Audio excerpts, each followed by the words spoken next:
Have you found yourself wondering, is there something more? If so, then you, my friend, are a dreamer in waiting. I'd like to welcome you to the Dream On podcast. I'm Julia Gentry, and along with my husband, Travis Gentry, we discuss real, raw, and not small talk conversations about faith, family, entrepreneurship, and all the things that matter most in this life in order to help people bridge the gap between what they currently have and what they really want most. Join us as we give you insights, tools, and strategy to chase every dream that's on the inside of you, but be forewarned. This podcast is not for the faint of heart, but rather those of heart. This is the Dream On podcast. All right, so welcome to another Dream On podcast. And today we are so excited to talk about the walk of faith. And if you're watching on YouTube, you're probably like, are they in a dark room? Yes, we are in a dark room with a flashlight. Really, because I think it just paints a perfect picture of what it means to walk by faith. So when we were thinking about how could we show visually this walk of faith, like where could we go or what could we do? Look like? What does faith look like? It looks like this, a dark room with a little flashlight. And you can only see what's in front of you. And right now, it's just me and Julia in front of you if you're watching. Oh, I have to say, we kind of been wrestling with this conversation, knowing that we're going to be talking about it today. Are you serious? Let's just be real and raw and honest, because that is really what this podcast is about. Right now, more so than ever, we are walking by faith. And we know that in general, people throughout the world, the country, are walking by faith of what's going to happen tomorrow, what's going to happen next week, next month, and next year. And we're on a different journey, and where we're at and the decisions that we're making and believing and going after look totally different. I mean, let's just be real of that too. We're living full time right now, traveling the country, renting a house for 4 to 6 weeks with 4 kids, both of us pressing into our businesses, launching the podcast, you finishing your book, me investing in real estate in not one, but 2 different markets, and why not look for a third market, and figuring all of that out right now. And where do we go next? What is our next move? So we wanted to talk about this because we're in the trenches of walking by faith. And not only that, but I have it tattooed on my arm. Freedom by faith. You do. And I think that that's the whole point, right? Like, be careful what you wish for, because then you get the opportunity to learn the lesson. And so I think back to that whole idea of even wrestling with myself this week about what faith looks like and how I show up in walking by faith, how any of us show up in walking by faith, and I think that faith to me, when I was really leaning in this week, because I should know better now that when I'm starting to wrestle with something, it's like I'm wanting new revelation, like what got me to where I am about any given topic isn't taking me to where I want to be. And so it's kind of that wrestle with myself and wrestle with truth, and you wade the waters of lies to find truth, right? And so you have to almost kind of like turn the light on in the dark closets and your belief systems and your patterns and your habits and your routines. And so when I did that this week, it was like, okay, if I could come to my own definition of like, what does it mean to walk by faith? I think sometimes we think that it's like this storm the gates, and like just going guns a-blazing and, like this walk by faith. And to me, I feel like it's just an act of surrender. It's like the definition of trust. It's like such a groundedness and a surrendered state of being that you can trust yourself and trust God and trust just the next step. That it's not as like big and fiery as that we oftentimes think, that it's actually like a change in pace. Okay, so because we're in a dark room and we've got some shadowing and the whites, side and the gray and the black, I'm gonna go on the opposite side and challenge that, because I think sometimes it is a huge leap. For example, when we once again put all of our stuff in storage, we didn't sell everything this time, we put it all in storage. we jump in our car with a 5x10 trailer to then go to another state and live there for 6 weeks and then go to another state. That's a huge right turn. Yeah. So I believe, yes, there are some examples, but sometimes you have to make that like hard right. Oh, no, I'm not saying, okay, so let me say this in a different way. I'm glad you're saying this. I'm actually saying that it's faith to me is a being and a doing. Because faith is trust in action. Faith is like we walk by faith, hence the name of this podcast, right? It is they walk of faith.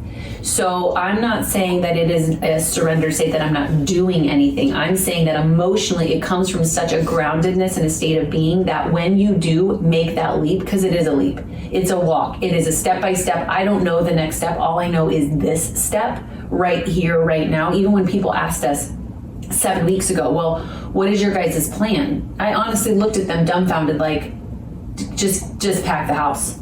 I don't know the in between. And they're like, well, what's your plan? I mean, don't you have this kind of like laid out of where are you going and what are you doing and who you talking to? And in my head, logic was like, I should and I could and we need to. And all I know is just the next step, which to me is learning to be at such a surrendered state of being, right? So conscious to just the next step that then you're able to take the big leaps. And sometimes you do have it mapped out. I mean, there again, I think we didn't have it mapped out. We had an idea. So I would say we had an idea of the places that we were going to go. And in stop 2, we are rethinking that plan. Yeah. So I agree with you where you kind of have the end in mind. Yeah, I think that's good. That's it. You've got to have the end in mind.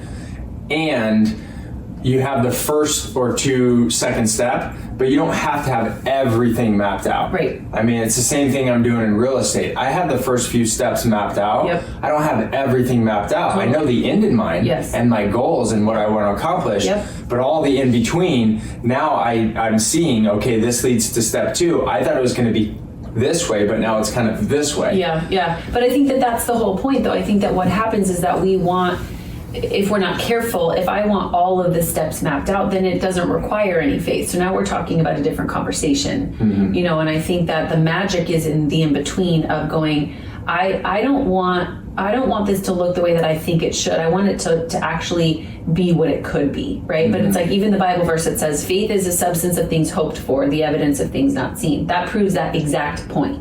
Faith is the substance of things hoped for. It's my end game, like what I want most. In any area of our life, no matter where all of us are at in this, thinking about this conversation of whether it's just a 2021 goal, of whether it's getting through this COVID process, of whether it's starting a new business, of whether it's connection in your marriage, like whatever that end goal would be, right? It's the substance of things hoped for. Like substance is like, I can taste it. I want it bad enough. Like it is clear enough to me. It's captivating me. I'm resolved that this is what's important to me. Right? And then it's the evidence of things not seen. Now it's, okay, where I am and where I want to be, I can't let that gap terrify me. Yeah. I have to let it inspire me. I have to now get into a different mode and a different state of being so that I take it one step at a time to go where I've never gone, to do what I've never done, right? Like this is it's like shifting into a totally different mode. Well, now it's conscious faith. Yeah. As opposed to unconscious. Because if you really think about it, there's a couple points I want to make on this. One, because we pulled back, now this last year, you had to look on the inside more than ever. That's why addiction and divorce and violence, all of it is up because you're quieter. Like you couldn't even go to the bars and restaurants and stuff if you wanted to, or if that was your habit and pattern. Yes. So then you were stuck with yourself and you're consciously making decisions from a totally different place because you were forced to. Yeah. But we live by faith. If you really think about how much we live by faith. Getting in the car, driving down the highway, and the car to the right is not going to swerve into me. I have faith that they're going to stay in their lane. I'm going to stay in my lane. Okay, so let me... Hold on, I'm not... Okay, but I just want to say this so people don't think this is a spiritualized concept, because what you're about to say, I think, creates so much like entry point for anyone. I think what happens is too many of us think that we could spiritualize faith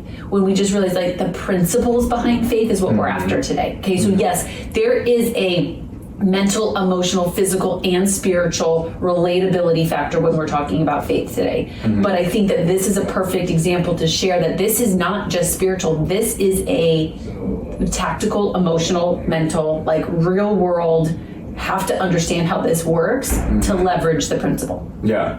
Okay, so keep going. Yeah. So I was just going to give a couple more examples specifically on that. Like going to a restaurant, you have faith that they're going to cook your food. Yeah. Like if you're getting meat, Yep. it's cooked. Yes. You go to the gym Yep. and you lift weights and you're doing dumbbell curls, Yep. and you're doing 30 that week, Yep. and you go back the next week and you're doing 35, Yep. and the next week, and you don't really see any changes in your body, and then you go back the next week and then you're able to do a little bit more, or Yep. 40 pounds. Yep. So it's faith. You don't see it. Yes. It takes a while before you Yes. actually see the external results physically. Totally. When you're working out, but you feel better, you get stronger. So every day we're living by some faith in general. Totally. And so now it's conscious faith of like, I don't want to keep doing what I've done. I want new results.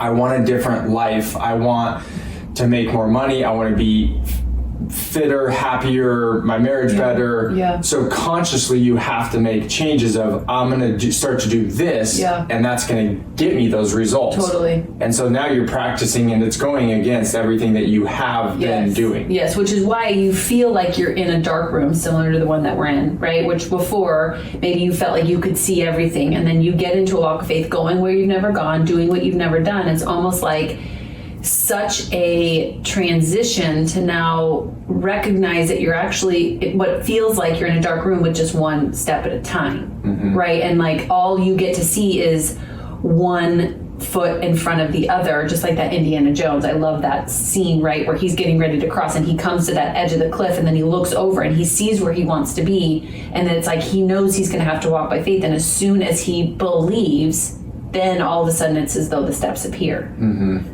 I'm curious as to, because of the benefit of living by faith, right? Like we know that there's a lot of benefit to all of your point. If we get as simple as what you're saying, the benefit of living by faith is that we get to drive around town from point A to point B in our car. The benefit is we have really great dinner options at restaurants, right? The benefit is I go to the gym and I stick with it long enough and I get the body that I want.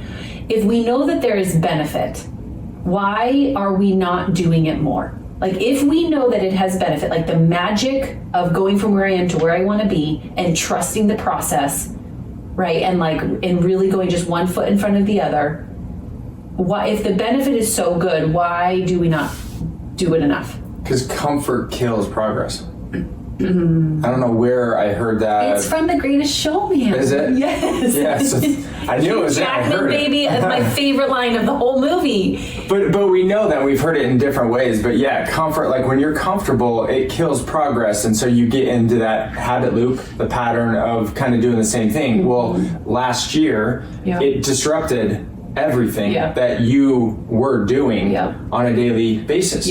From dropping the kids off into school to going into work to going out to the restaurant, all of those were disrupted. Well, and you know what's interesting, even as I asked that question, my answer just landed. And I had someone say to me last week, she's a gal that's writing a book.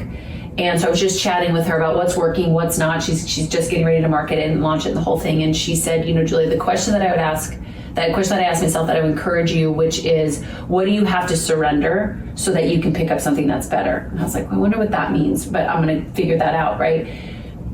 I am a recovering controller, and so it's my control that stops me from living by faith. Because if I live by faith, I can't control anything. right? But if I can be in scenarios and control relationships and control the plan and control the outcome and control A through Z, then, right, I can keep protecting myself and I can compartmentalize my life and my world so that I don't feel all the feels and do all the things, and right, I get to control it. But then if I'm controlling it all, I'm not living by faith. So it's almost like what I think has stopped me now, that as I'm looking at a life right now that you and I are creating that's requiring me to choose right now, like I feel like I'm at a like Y in the road, that our life is requiring me to choose, not just in this one decision, but a lifetime of new decisions that's available to me is, Julia, are you going to still control, or are you going to finally walk by faith? Because I don't get to do both. And I want to dive into this because this is perfect for what we're talking about, and our both ahas and awareness that we had last week was, you tend to do things and you're running. I'm running. And I tend to do things that I'm searching. Totally. So I intentionally stop doing something that works. Yeah. Because I'm searching. Yep. And so my progress, I get results and then I back down because it's working, and I'm like, take a hard left. Yep. And so we're talking about that specifically in our travel. Yeah. Like, why, we're both super passionate about what we want to create within our businesses for the first time ever. Both of us want to put more effort, energy, and time into real estate, building that out. I've got a couple people working for me. That means a lot to me to lead them and to teach them everything I know. And then your book and the online and everything that you're doing, and our capacity, like we've got to choose. So this travel has been way harder than it has in the past. So it made us stop and have that conversation of like, why do we feel the way we are right now in the midst of like, we want to travel? And I think that the question that is left that has really stimulated both of us, and I think is the question for anyone who's listening right now, which is, if I let go of my control, then what? If you let go of your searching, then what? If I let go of my running, then what? If we dropped our fear, then what? If I stopped worrying and doubting myself, doubting everything, then what? And I feel like that is such an interesting, deep, profound, simple yet eye-opening question that if all of us sat with it for a second, if I wasn't so worried about all of these things, if I wasn't doubting myself in any and every way, if I wasn't running or searching, fill in the blank, what then what? And you sit with this like chasm of, holy cow, I mean, everything. You know what I'm saying? Like, if I wasn't running, my answer to that is like, I would have such profound peace. I would be grounded. I would probably hear what God's been trying to say all along. I would probably slow down enough to smell the roses. I would probably actually be able to implement on the simple, really good ideas that I've been given. Right? Like, I would see the next step. I wouldn't be so consumed by trying to control all of them that I would actually see the next step. You know what I'm saying? Like, it creates this like huge worldview change of, oh my gosh, what the heck would I do if I walked by faith? And what does that mean? Because I think there's even more value and opportunity to connect with people that are listening to us, as far as for us and running. So we've been on the go for the last 4+ years, from moving to different houses, to different states, to traveling in an RV, to VRBO living. And it's interesting, and I think it has some correlation, but you lived in 28 houses growing up? Yeah, let me be very clear. I've been running my entire life. I mean, once my parents got divorced at 5, emotionally I've been running, spiritually I've been running, literally at 20, however many houses it's been, 27 homes in 35 years. I've never not run. So talk about emotional, mental, spiritual, literal, tactical. pattern interrupt for me. That's, why I've even thought of like, okay, this is a big decision of you and I are deciding like what is next, where is God leading us, what's the next step, where are we traveling, how are we traveling, are we looking for a home base, all of these things. As it gets a huge decision, right? All of us have huge decisions in front of us right now, but it's not always just the thing, right? It's the thing under the thing under the thing. And so for me, when I was right now, I'm looking at, okay, it's not just this decision, though it is a big one for us and our family. It's a lifetime of running.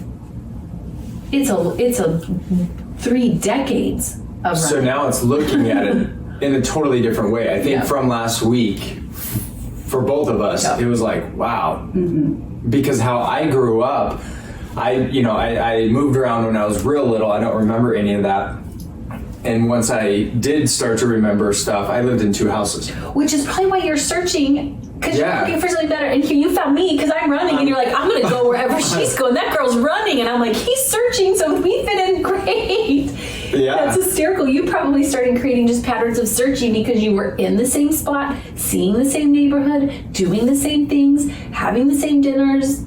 You poor guy, poor Travis was like, get me out of here. Well, and then there again, I started to practice that habit. Once I got out of college, it was like I was on the move.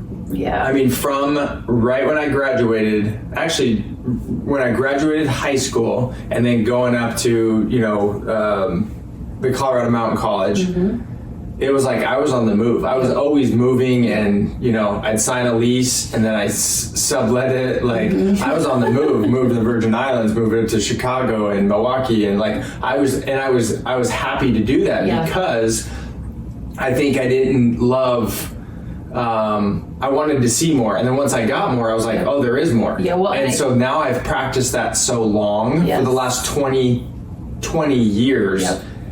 But it's now become very clear to me that's exhausting. It's exhausting. Well, and that's not the life I want, not only for me, but for the kids and the family.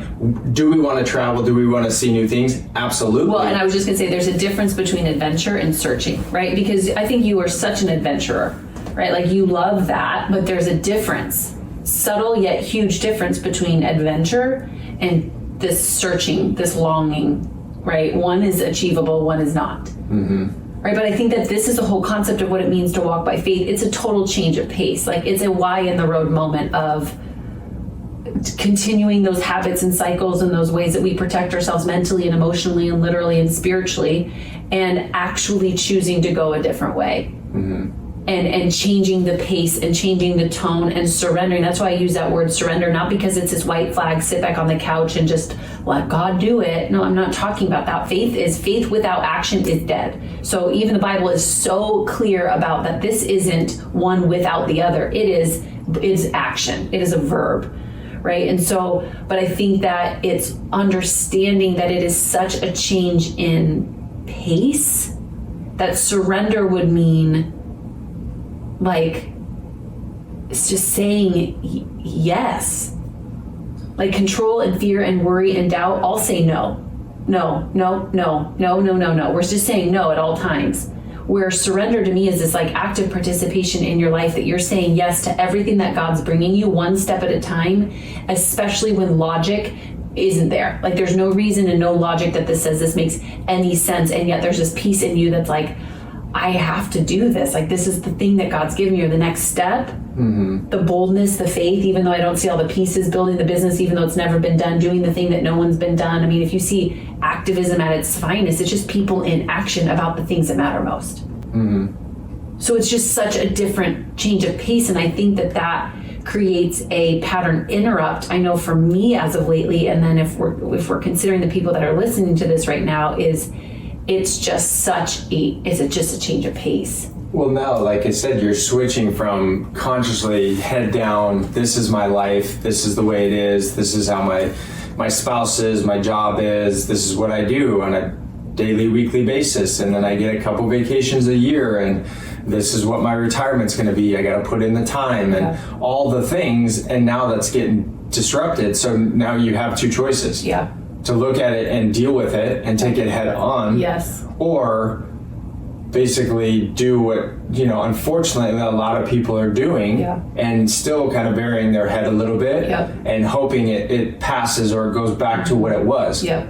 It's not going back to what it was. No. And I think that next is like, okay, let's unpack this next analogy, because I think that where you and I are at right now, or a lot of people, is that, okay, I'm at the gym day one, feeling good about the goal, right? I'm going to work on my marriage this year. I'm going to, like, whatever that thing is, right?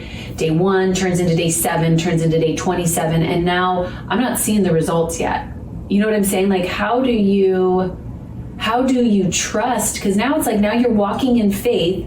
Now how do you crank into the trust zone that keeps at it even though you don't see the results yet? Day in and day out, to not be so frustrated or disheartened by it, quote unquote, not working, that you stick with it long enough till it does. You know what I'm saying? Like, because I think we're so short-term minded and such instant gratification. We can have anything we want with a click of a button whenever we want it, and we see all the instant fame and instant money and I want it when I want it. Right? And so how do you stick with connection in your marriage when you don't see it on day 360? How do we stick with this process when the fruit isn't there yet?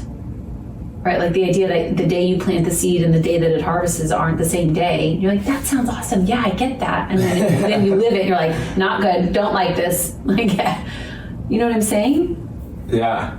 Well, like you said, I mean, we live in a, Instagram society.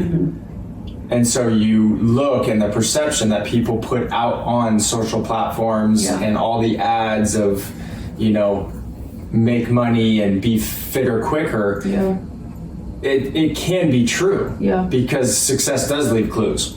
Getting a mentor in your life, and we've talked about this too, like whatever results that you want, someone already has them. So go seek them out and model them. So if you want a better a marriage, go around people that have the marriage that you would say, I like what are you guys doing? If you're raising kids or you look at kids and you're like, wow, they're really well behaved, or they look healthy, they don't look obese at 10. What are their parents doing? Well, and then I think, again, if we're talking about a change in pace, right? Faith is a change in pace. It's the difference between, am I building this for fast? To your point, I want it fast. I want to be fitter, faster. I want more money quicker. I want it faster. Am I doing this for speed, or am I building this to last? Am I building this for the sake of fast, or am I building this to last? That's what faith feels like to me. Is that, sure, we all, you and I, of all people, we are quick. We talk fast, we move fast, we're on things fast. Like, you and I are very quick people. And it's really been convicting to me lately, because though I believe in it, right? Like, get moving and figure it out as you go. And I appreciate all of that. When you move into faith and you are starting to go where you've never gone, and you're starting to do things that you've never done, and you're moving into that consciously incompetent phase, right? And building strength and building trust. You asked me the question yesterday of what would make you the most proud? It's the thing, I'm going to build this to last. That's what will make me proud. I'm going to build this to last. I'm going to write a book that changes lives forever. I'm going to parent my kids in a way that their kids, carry our same values. I'm going to love you in a way that is eternal. I want to do the things that last. That's more important to me than just fast or knee-jerk or instant, or no, I want to build this to last. That's what's going to make me proud, which means I need to slow down in my communication with the kids and manage my emotions, because everything I speak to them and over them will last. And it's going to cause me to slow down in my decisions, because I don't want just a quick knee-jerk reaction. I want something that is going to stand the test of time. And that was the huge awareness that we had as far as, okay, how we're living right now. Is it conducive? Is it the right model? Is it the right way that now having this awareness, now we're responsible for it, or we can just let it eat us alive, or bury it. And that's ultimately okay, is knowing with the business and the book and all that, you want it to last, But now we've also got, like, especially with the kids, slowing down and being present and all that. With all the other things, we have to now look at it and say, these are the things that are important, that are going to get majority of my time, my patience, my energy. And I can't have these other things because they take up time and energy, and I need to stop doing them. And I think that's been the conversation for us of, do we keep traveling? Do we want to? The way we're doing it. Because what is important to us now has changed even over the last few months. Well, and it's funny because when you asked me that question, when we said, well, we're not really that convicted by travel, it's not the travel for the sake of the travel for me. It has been, I know that this travel is leading us to what I actually want is something I've never had, which is a home. It's a home. And it's in the last couple of days when I finally landed on that. I don't want just another house. I want a home. I want our home that I've seen it in my mind's eye, and it's created this space to go, okay, so now it's just opportunity of this travel is a way to find where our home is going to be. Do we have to travel to do that? No. Great. So now it's not necessarily, because we narrow it down based off of where we want to be. That's what I'm saying. That's what I'm saying. And so I feel like what it's done is that it's helped me get clear on what I really want. And then I think that when the clear that you are on that outcome or what you really want, it makes that faith walk and that change of pace manageable. Because it's that, again, that just keeps, for whatever reason, circling in my being right now, which is the way that you do the faith walk well.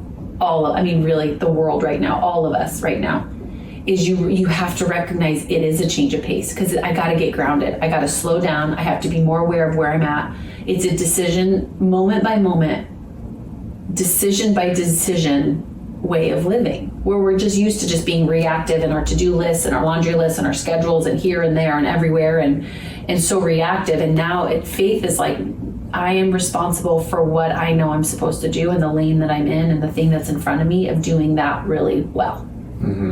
It's a totally different pace.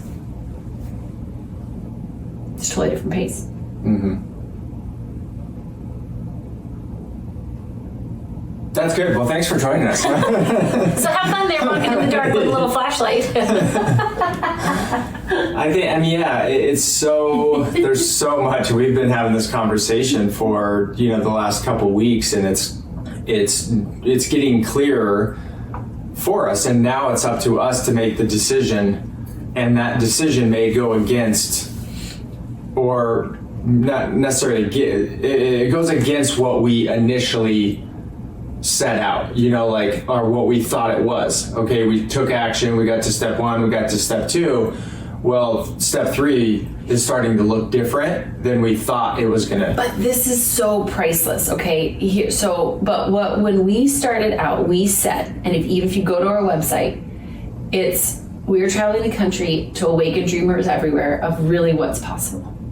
That was the end game.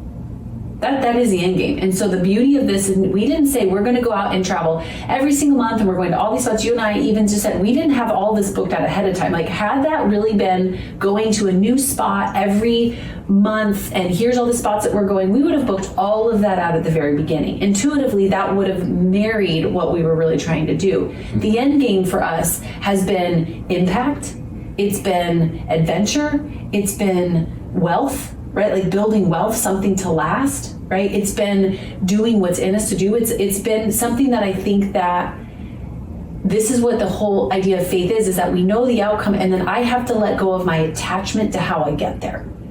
I have to let go of my attachment. And in fact, my attachments to and my control around the way that it, quote unquote, is supposed to look is going to keep me from what it actually could be.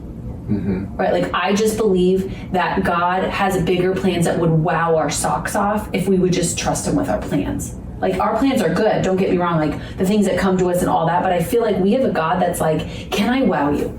Can I shock you? can I like just blow your mind? Like, I don't want to just create really cool plans and then navigate them perfectly. I want my mind to be blown. Like, and even in this book club last night, they were talking about like time and time and time again of this dream work is like blowing people's minds of like, I couldn't have even thought that up if I tried. You know what I'm saying? Now it's, and then we've said it in multiple podcasts, and now it's though practicing those new muscles, those new habits. You can't just stop. Yeah. Like you can, but it's like going to the gym for 6 weeks and then stopping and expecting more growth. Yes, 100%. So I think that where we're at now is we are living what it means to have the faith walk, which is when we set out, we knew that we were called to go. We knew that our end game was a little bit more ambiguous, but it was these things of what was most important to us. And now as we're traveling, it's like, okay, we got to let go of our attachment to the in-between so that we actually get the greatest outcome that we want most. Yeah, so what I'm taking away from what you're saying is a little bit different than maybe I have heard, or like it's becoming clearer for me, because it's not, and I know this, it's not about the travel. We're going to travel. Yep. Whether we get an RV or VRBO, we'll travel. I'll travel the rest of my life. Yep. And how do we be more impactful? Yep. How do we be more, instead of the shotgun approach, the rifle approach on what we're trying to do? Yep. What I'm trying to do in real estate, Yep. not be in too many markets too fast before I have the systems to be able to handle the 2 markets I'm in right now. Yep. Your book and the clubs and everything that you're learning, there again, less is more. Right. Doing less things and being more productive and impactful on those things. Yep. Yeah. Yeah, and I think again, it's our attachments and our expectations that I think start to kill our faith, right? I think that what happens is we start out with, let's just say we'll even start out with enough of a game plan of where we want to end up and the things that are most important to us. And then we start moving in that direction, and we've created these conscious and unconscious expectations and attachments around what's supposed to happen and when it will happen. And when they don't, then we get triggered, then we revert back, then we shift into fear, worry, doubt, all the old mindset habits, right? We've been in conversations lately with people that are like in brand new chapters of their lives, like the coolest thing, whether they're starting their business or, working on their marriage or whatever that is, and they're bringing the old you, right? Like they're bringing their old patterns of their old jobs into their new ones and their old relationships into their new ones. And it's easy looking at someone else because you're like, you're doing this, like you're bringing your old habits and patterns of thought and literal day-to-day into these new things, right? And then our attachments and expectations around that almost slap the face of where we're going, and then we shut down our walk of faith, which then only is a self-fulfilling prophecy that proves it wasn't really possible. And then we no longer trust ourselves. And then we no longer step out in faith. And it's like we're creating these cycles of, see, I told you, as opposed to going, I can't slap the faith in the face by stopping or bringing old habits and patterns with me. I have to stay the course and walk by faith without the attachments and expectations, and let room for God to wow me. Let room for my ability to trust myself to wow me. Yeah, and making it bigger as you're talking. So on the other side of that for me is making it bigger than it is. Where if you're trying to lose 100 pounds, you don't start because you have 100 pounds to lose, as opposed to this week I need to lose 5 pounds. Totally. And specifically with my real estate, like I don't have to have all the systems and the VA and the training and modules and everything created that I know I can and will have. Yes. But I'm not obviously prepared. I'm not equipped yet because I haven't gone through the process to know, like I can't build step 8 because I don't even have step 2 and 3 done. But that's, I think, what causes the anxiety is you start thinking about the 100 pounds and you start thinking about all the things that you have to do, and then you end up not doing any of it because a confused mind is a no. Yep. Inaction. Yeah, it's like they just say no. A confused mind's like, I don't know where to start. I don't know where to go from here. So yeah, I'm just going to say no. Yep. It's like I was talking to a friend the other day who she knows she's supposed to get sober. She knows that her life depends on her no longer drinking. And she said, well, didn't that seem so overwhelming to you that you could maybe just never drink again? Like no Christmas and not on your birthday or on a Friday or as people walk by at 4:00 on your porch and da-da-da. She went on and on. And I looked at her, I go, you're causing me to feel overwhelmed right now in this moment. Yes, like if you think about the rest of your life never being able to have, yes. But I said, that's not where I started. I started with just today. And I continue just today, right now. I'm not drinking today. Well, what about tomorrow? I don't know. It ain't tomorrow. Mm-hmm. You know, it's like these one step at a time. Well, how the heck am I supposed to have the most connected, beautiful, passionate marriage when we're not even talking to each other? Well, just start with maybe looking at each other. Start with just a simple hi. You know what I'm saying? Like, just start today. That is faith. It's just the next step with the courage to look up and go, but that's where I'm going. That's where I want to be. Mm-hmm. And one step after another builds trust, and it builds faith, and it builds consistency, and it builds every step I take is building the strength to get me there. Yeah, and the thing we probably hear the most is, like, I don't know how. Mm-hmm. I don't know where to start. Well, I mean, just start with something, like a Google search, a book, you know, like a counselor. Yeah. Like there's always something you can do. Mm-hmm. There again, if you make it too big and like, well, I don't even know. Well, if you did know, like if your life depended on it right now, I had a gun to your head and I said, you have to know how to make your marriage better. Yep. What's one thing you would do? You know, it's so funny. You know that your kids are listening to you because even Aslan said last night, Mommy, when can we go get me a new toothbrush? And I said, honey, I don't know. And she looks at me and she goes, but if you did know. And I was like, you're drinking my Kool-Aid. And she had this big smile on because we say that all the time, right? But what if you did know? Like, because we always do know. And I looked at her and I was like, touche, baby girl, touche. And that's there again. That's amazing. But and I think so. The three, and you know, I'm doing this today on a Facebook Live. We're talking about clarity. There's always three reasons that we don't want to be clear, right? Why we say I don't know is number one, I don't want to take responsibility for my answer. Number two is I want to stay uncomfortable. And number three, I'd rather be right. Right about my worldview, right about whatever it is I believe, right? And so those are the three things. And if we can go, okay, am I not wanting to be clear in here like with Aslan because I don't want to take responsibility of when I'm actually going to buy her a toothbrush? 100%. So I looked at her, I go, actually, Aslan, I just, in the next couple of days, could I say that? And she goes, yeah, that's a good answer. I was like, great, there's my answer. Well, Malachi, on that topic, because I've said, well, you know, in a few minutes. Well, how many? Yes, he has started saying that. And or in the next few days. Well, what day? I think I say that a lot to him of like, give me a second. And he goes, is it a literal second, Mom? Or is it like a few minutes? And so, and it gets me going like, I think I say in a second. And a second is really like 10 minutes. But poor buddy, I'm telling him 1 second. And I don't mean 1 second. Which is, yeah, I appreciate them asking the clarity because it needs to be more clear. It does. Because it is vague. We throw out vagueness to not just be. Yes, but okay, so let's just bring that one home. So when you find yourself saying, well, I don't know, that vagueness, that ambiguity is just a barrier that you've created. So you don't have to be responsible. So you're going to have to get out of your comfortability, right? So then you don't have to be right or don't have to be wrong. We always know.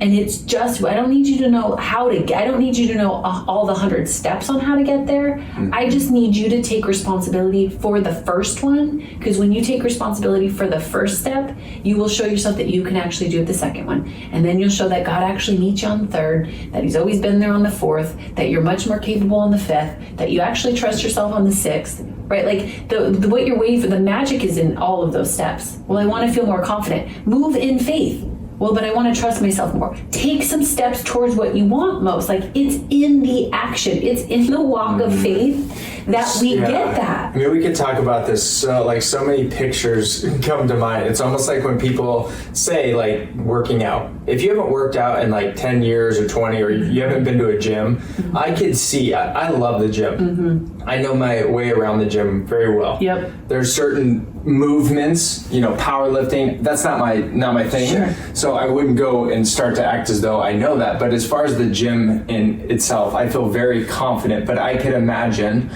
that what goes through people's heads and especially if you've YouTubed it at all, and you see these people that go to the gyms and they're doing stuff on machines that are not created for what they're doing, and people are kind of laughing and taking videos of them, and it's posted now on the internet. But it's like, there again, like, get a coach, get a mentor. But then the story comes up, well, like, I should know, like, I'm 40 years old and I should know how to use this equipment. Well, you don't. You don't. So now go get a coach, go get clarity, and then you'll build, like what you're saying, you'll build your confidence because you have someone go alongside you, show you how to do it, and the more you do it, the more you get confident, and then you start looking at other equipment and you're like, it connects. I know how to use this. I know how to do this. You said this to Malachi because sometimes he or I, in that homeschooling moment of the day, wrestle with this a little bit. But you said something while we were driving, teaching him about telling time, right? Because we're efficient homeschooling parents. So even as we travel across the country, we have a little clock. We are efficient homeschooling parents. But he was getting really frustrated in the car, right? And I was kind of feeding into that frustration a little bit. I'll own that too. And all of a sudden you looked up at him in the rearview mirror and you go, Malachi, you are not supposed to learn this. You're not supposed to know this, buddy. You're just learning. And it stuck with me. You said, Malachi, you are not supposed to know this. You are learning it, buddy. Have some fun and give yourself some grace. I feel like that should be the voice in the back of all of our heads when we start to do something new that we've never done, when we start to take steps of faith, when we start to finally communicate in our marriage, when we go for the business, when we start to write the book, like whatever that thing is, when we start to get to the gym and lose weight, little Travis Gentry in the back of all of our heads need to say, hey, buddy, you're not supposed to know this. You're just learning it. Have some fun and give yourself some grace. And I do, and that's where my action, I've taken more action than I ever have in real estate. And it's because I'm telling myself that. I know a lot in real estate, but there's just those few little connecting pieces, those few things, confident builders. I got a mentor. I actually got two now. I'm going all in because it's like, I'm not afraid anymore. What's that movie? It's Home Alone. Oh, Home Alone. But it's like going after it and knowing like I shouldn't know this. I don't need to know this. That's why you hire a coach and a mentor to help you to see what you can't and get you further faster. And so we've said it on the podcast. I'll say it again. Go to the YouTube channel. Get connected to our community or someone else's community. Because you're not supposed to, if you don't know it, there's a reason why you don't know it. But someone else does know it, and surround yourself with them. But don't put so much pressure and anxiety on yourself as though you should know it. Whether you're 30, 40, or 60, and just because a 20-year-old knows it doesn't, it's okay. You should, it's fine. It's fine. So here, we'll say this again. Everyone close your eyes. Hey, buddy, you're not supposed to know this. You're just learning it. And I think that this is what the walk of faith is it's like, you know what? I don't know every step. I don't know all the pieces. And I think that that's what creates space for other people, right? I think that this is where contribution and connection happen because now all of a sudden people can come around you. What you don't know, someone else might know. It starts to bring people together. It's unity, it's connectiveness, it's collectiveness, right? It creates purpose in the lives of other people because we allow the space for someone to come in and help us. Right? And then I think it allows us to get closer to God because we realize that no, God isn't just this religious thing or just this spiritual matter. It just makes sense, to let him meet you and wow you because we're dependent on him. Like, I need you, God, to do what I can't do. I'm moving, I'm walking, I'm showing you with my actions that I believe, but I sure could have, give me an Indiana Jones effect, right? Like, give me one more step. He does. Yeah, 100%. What you're seeking is seeking you. If you knock, the door will be open to you. But you gotta knock. And you gotta move. And there again, that sometimes takes the most courage to put it out of your body and into the world of what you're truly looking for. Totally. And it's amazing when you do. Someone that you run into or then you see a post or something, you're like, oh my God, I'm looking for this. I'm saying looking for it. And then all of a sudden, it's there. Totally. And then I think it's the ability to, as you're seeking to find and knocking the door will be open to you, all these biblical principles is just letting go of the expectation or your way so that the way can show up. Right? Not being so attached to every step and all the controlled, the controlled plan and the whole thing's like, just let it go and just let it be better. Let room for a left-hand turn, right? Like take a different way. Let someone the most unlikely person or thing actually amplify where you're going. Yep. And there again, have the grace for yourself of it's not going to look perfect. Yeah. No matter what you do, just know like the once you get through it, it's so much easier to look back and say that was actually the joy was in the journey, not just the destination. Yep. And that's the whole point. Yeah. Like, get a black belt in jiu-jitsu. Like the whole point is go through the process. Yeah, for sure. Not to get your black belt. Like you can go on the internet and go buy a black belt in a gi and you're a black belt. You guys, this is so classic, right? And we're going to end on this. You could go online and buy a black belt and just post that on Instagram, hashtag I'm a black belt. That's not the joy of it. The joy is in the journey of to knowing you put in the work and the effort and the energy and you have that skill set, whatever it may be. Yes. That is where the true life is. And once you can start to embrace that, which it's hard. Totally. It's really hard. But as you start to get you start to get traction, you start to get a little momentum, you start to see progress, that's when it really starts to be even more exhilarating and fun and life-giving, and it makes you want to do more. Well, and I think that's what makes us proud. Right? Again, that question stuck with me. What would make me the most proud? And my answer is to build something that would last. So I encourage everybody in this faith walk. We are all in a faith walk. We always have been. But I think now it's just the invitation into a conscious walk of faith that is surrendered and unattached, that is bold in saying yes, right? Continuing to show up and to go for it. And to earn the black belt. You know what I'm saying? Earn it. And join us in walking by faith. It's good. Yep. So until next time. Thank you for joining us in our dark room, well lit by a flashlight. Until next time. Dream on. On behalf of both of us, thank you for listening to another episode of Dream On. Don't forget to visit our website, The Dream Factory & Co., for all the show notes and other tools and resources to get you unstuck, clear, and helping you reprogram your thoughts and beliefs so that you can live out your dreams with a community that supports and challenges you. Until next time, dream on.